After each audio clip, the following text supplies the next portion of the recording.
Get ready with me while I tell you about an Instagram account that's been catfishing as me for 3 years.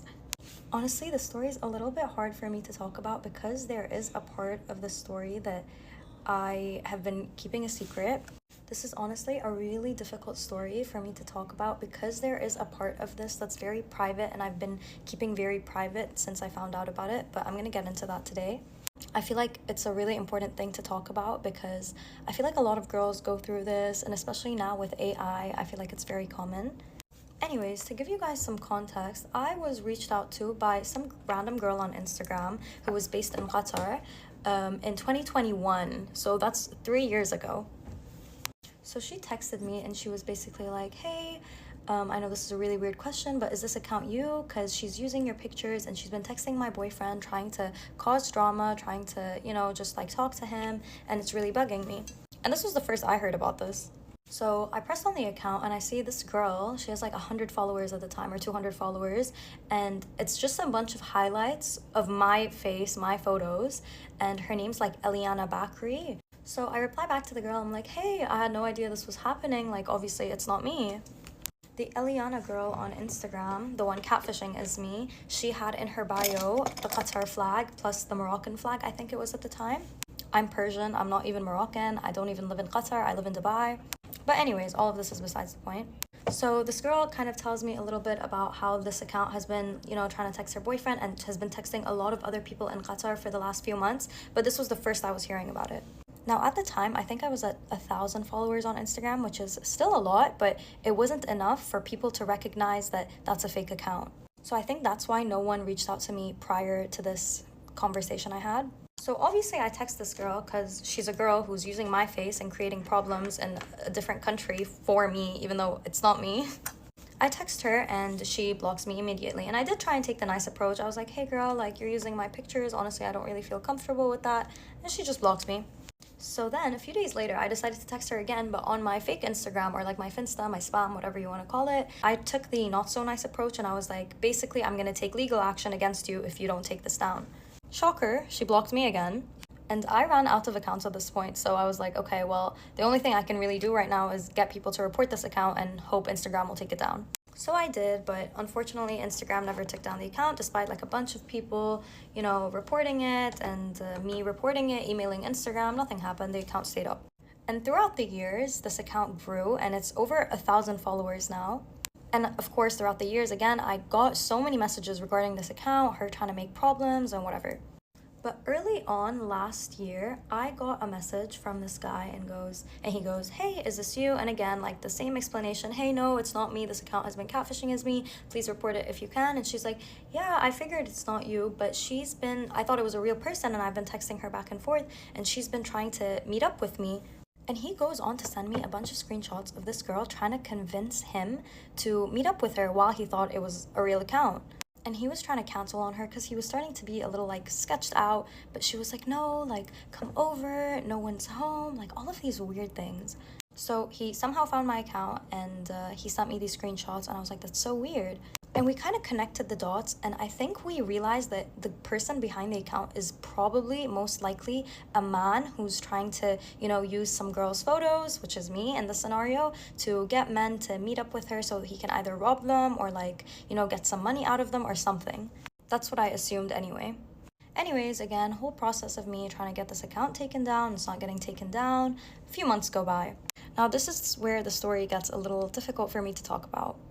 So throughout the years, I'm just kind of every once in a while posting on my Instagram story, hey guys, please report this account, it's not being taken down, and whatever, I'm just doing what I can.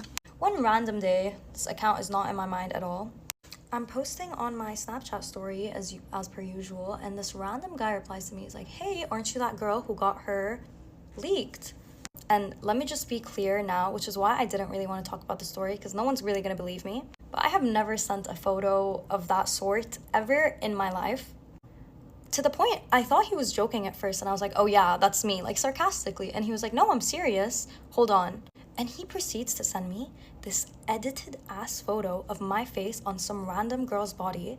And I'm just staring at it in shock because it's not me. I know myself, obviously. I know I've never sent that picture. Nothing in my background is like, has anything to do with me. The body doesn't even look like mine. And I'm sat here telling this guy like, that's not me. And he's like, that's literally you. And I'm like, yeah, like it's me, but it's not me. And he doesn't believe me. And I keep asking him, where did you get this photo? And he was like, oh, like some random exposing Snapchat account, like posted it. And so he sends me the out of the account, and I go on the story and it's there.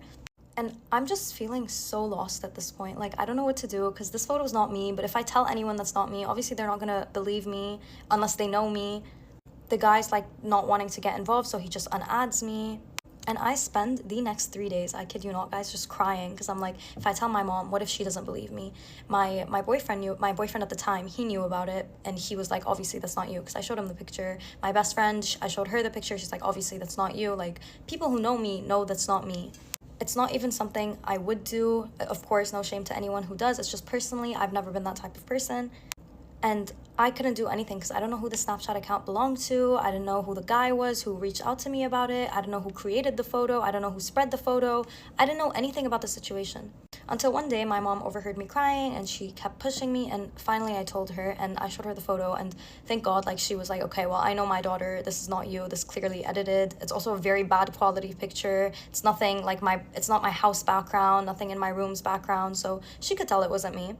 I honestly went through such a hard time with that photo because even though I don't think, anyways, a lot of people saw that photo, I didn't know how many people saw it. I didn't know who created it. I didn't know anything about the situation. So I was kind of just left in suspense. My mom was a really big help through all of that. And she even went as far as to take legal actions against this photo.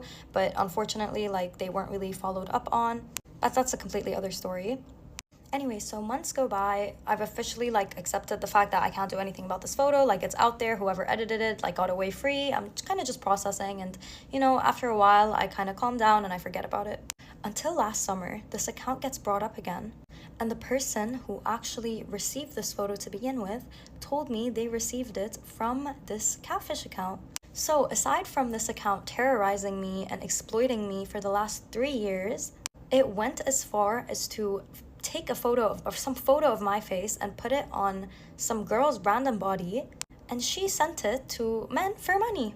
I was on vacation when I found out about all of this, and I was just like, I started crying so much. I honestly felt so destroyed in that second, and because the account is based in Qatar and I don't know who it is, I don't know anything about this account, I never could actually take proper legal action against the person who made this photo or this account. But yeah, I kind of just lived with that fact. There was nothing I could do. This photo was made, it was out there, and all that matters is that I know and the people around me know that it's not me, and if it ever does reach anyone, then that's it.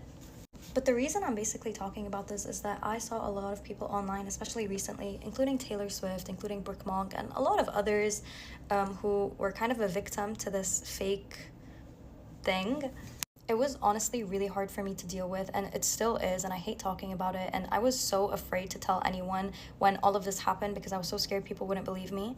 That's why I'm talking about this now, because it was something that was really hard for me to go through, especially alone, and I feel like people should know that they're not alone in these situations. So if you were ever falsely accused of anything, or if something went around of you that you didn't want to, or if someone was exploiting your pictures, then I just want you to know that you're not alone. There's some messed up people in this world, and it's honestly really hard to accept the fact that sometimes certain situations are out of our control, but at the end of the day, we grow from them, we learn from them. So anyways, that's kind of all I have to say about this story. I really hope you guys enjoyed the story, and even if my story helped even one person, that's still one person who I helped. So